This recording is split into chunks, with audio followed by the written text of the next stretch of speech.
News hour morning ಎಡಿಷನ್ಗೆ ಮತ್ತೆ ಸ್ವಾಗತ.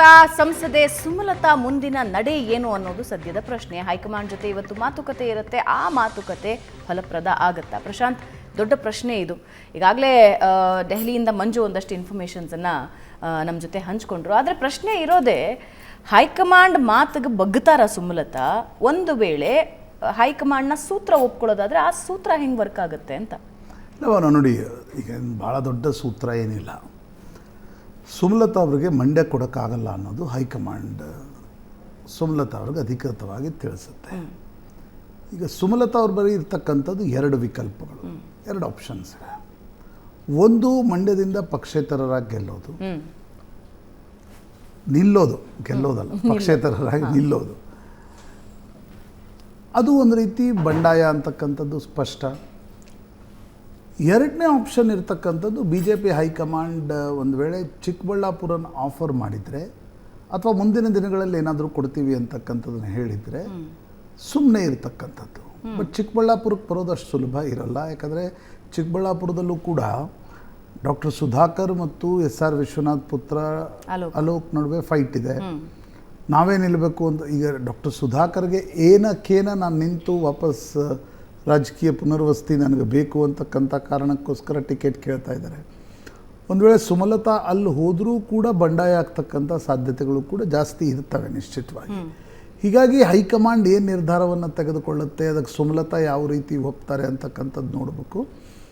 ಮಂಡ್ಯದಿಂದ ದೂರ ಹೋಗಿ ರಾಜಕಾರಣ ಮಾಡ್ತಕ್ಕಂಥದ್ದು ಸುಮಲತಾ ಅವ್ರಿಗೂ ಕಷ್ಟ. ನೋಡಿ, ಕೊನೆಗೆ ಎಲ್ರಿಗೂ ಒಂದು ಏನಂತಾರೆ,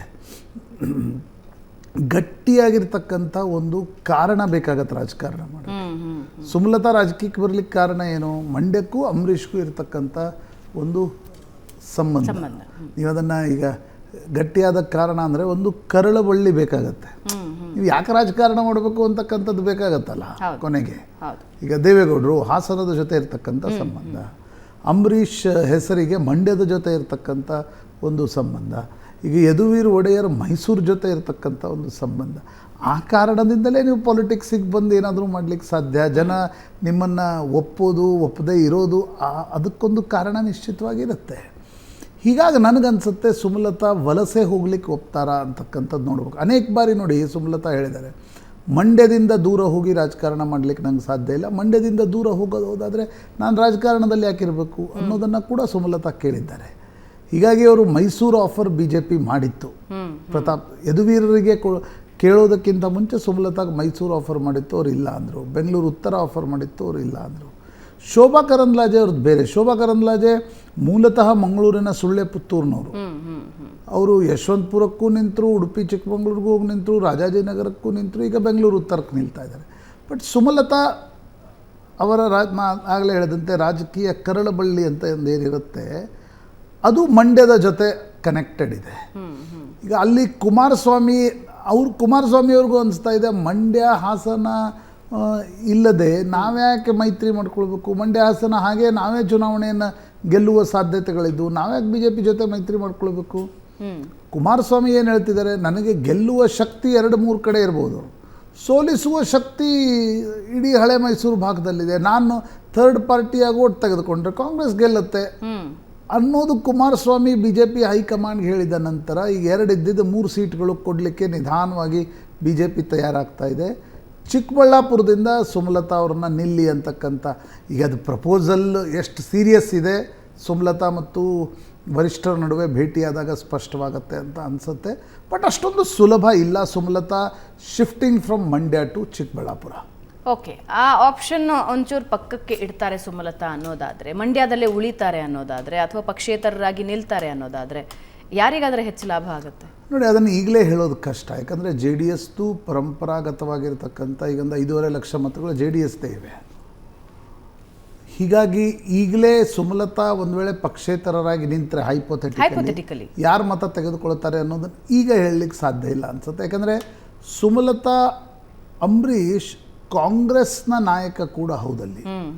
ಹೀಗಾಗಿ ಸುಮಲತಾ ಒಂದು ವಿಧಾನಸಭಾ ಚುನಾವಣೆಯಲ್ಲಿ ತಮ್ಮದೇ ಆಗಿರ್ತಕ್ಕಂಥ BJPಗೆ ಸುಮಾರು 2.25 ಲಕ್ಷ ಓಟನ್ನು ತರುವ ಪ್ರಯತ್ನವನ್ನು ಮಾಡಿದ್ದಾರೆ.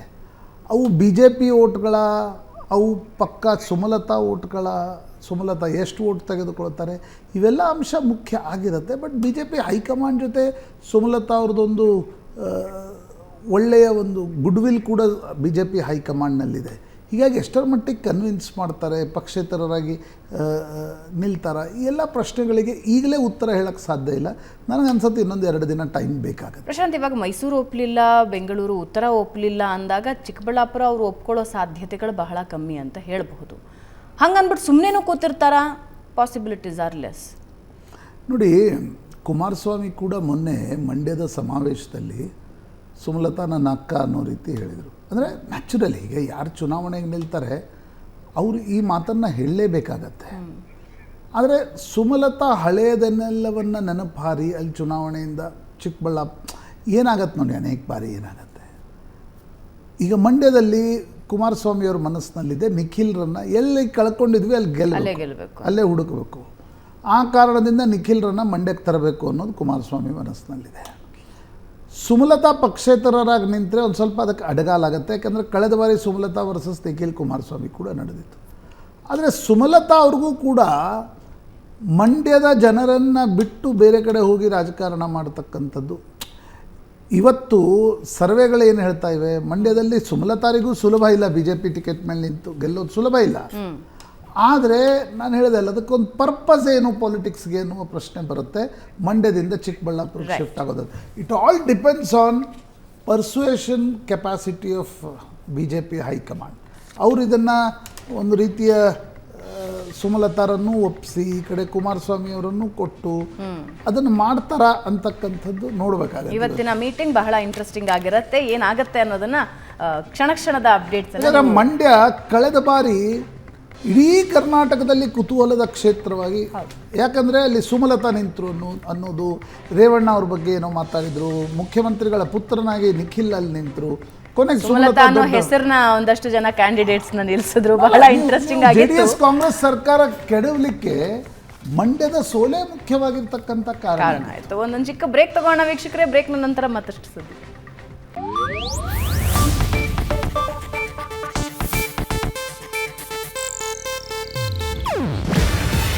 ಇದು ಏಷ್ಯಾನೆಟ್ ನ್ಯೂಸ್ ನೆಟ್ವರ್ಕ್ ಪ್ರಸ್ತುತಿ.